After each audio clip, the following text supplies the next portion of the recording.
chocolate almond cake. Recently I got a chance to taste this and it's so nice. So I thought of sharing this recipe with you all. For this recipe I'm using 200 grams cooking chocolate or baking chocolates and 100 grams butter with 100 grams sugar, 3 eggs separated, 3 yolks and 3 egg whites, and 110 grams almond meal with 40 grams plain flour. So let's start doing this.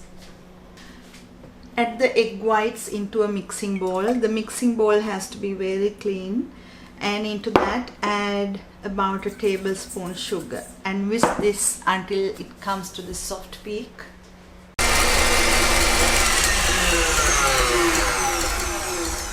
Once it comes to the soft peak and it holds its shape, take it out. And I'm going to transfer this to another bowl, or you can use another separate mixing bowl for the rest of the recipe.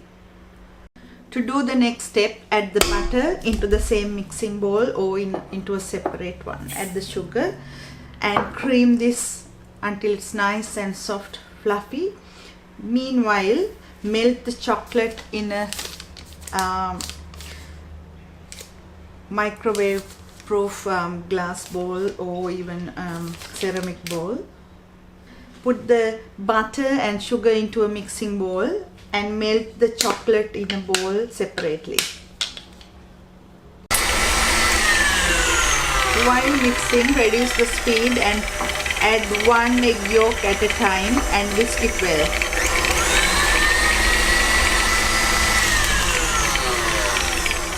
When you are doing this, make sure to scrape down the edges all the time.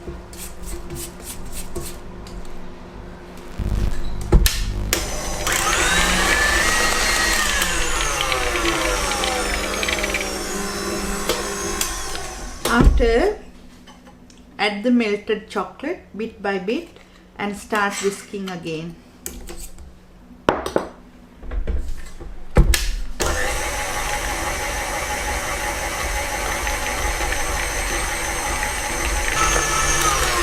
After, reduce the speed and add the plain flour and the almond meal and mix well. Now it's ready, so take it out. Now it's the time to add the egg whites. So add the egg whites bit by bit and nicely fold it over. I have this different shape cake mold that I recently bought.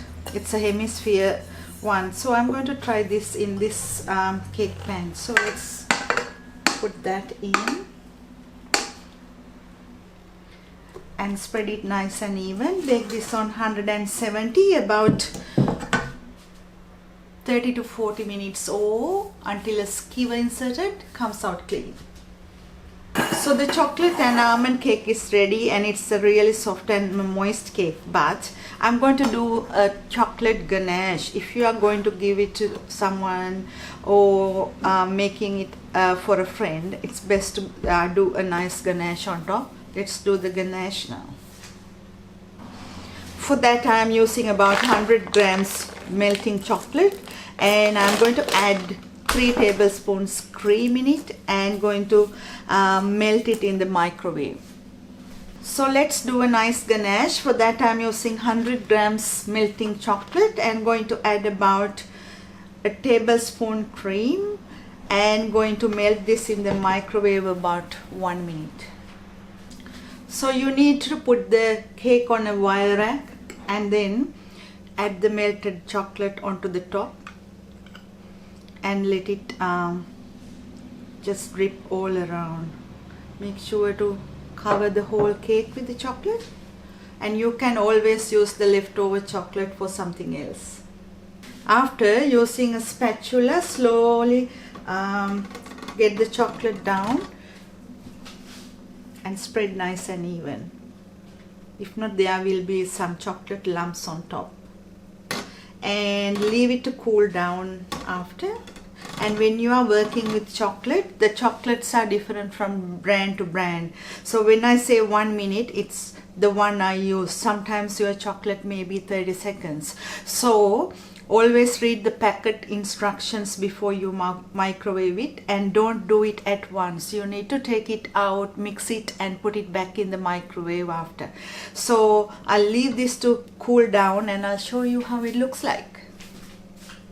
So after putting the chocolate, I use this scraper and just scrape through the all over the cake, just to give a nice little shape to that. If you want to do the sprinkles, you can sprinkle some nice sprinkles, or even iced flowers, or can make this a nice cake.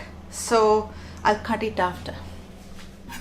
The chocolate cake is ready, so I will slice it and show you how it looks like. It's a really soft, moist cake, but the chocolate inside outside is a bit hard, and this is how it looks like. And this really goes well with a nice cup of coffee.